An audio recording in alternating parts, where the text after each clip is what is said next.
Bonjour à tous. Cette nouvelle capsule concerne lire avec une marionnette. Vous pouvez en fabriquer à l'aide de tutoriels YouTube ou simplement amener les vôtres comme celle-ci. Les enfants adorent ces marionnettes et ils peuvent dynamiser la lecture. Ces objets peuvent ainsi devenir la vedette du moment lorsque vous lisez une histoire tous ensemble. Avant la lecture, on vous invite à vous installer dans un même coin qui se répétera pour chaque lecture à l'aide d'une marionnette. Ensuite, vous pouvez introduire la marionnette à l'aide d'une petite musique qui se répétera à chaque fois que vous utiliserez la marionnette. Cela crée une petite routine que les enfants adorent.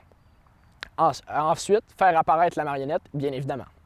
Durant la lecture, vous devez lire l'histoire d'une manière ludique avec la marionnette en changeant vos voix. Vous pouvez aussi demander aux enfants de mimer les actions ou même de faire mimer la marionnette.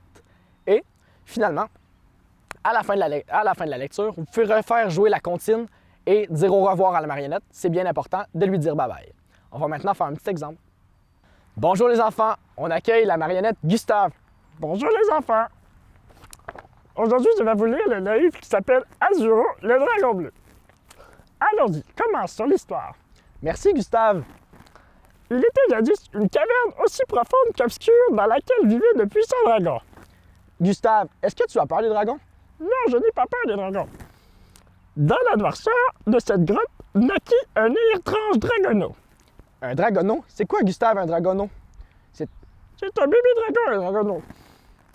Tous les dragons étaient d'ordinaire rouge, noir ou vert. Or, ce bébé possédait les écailles d'un bleu azur des plus scintillants. Ses parents décidèrent de l'appeler Azuro. Merci Gustave.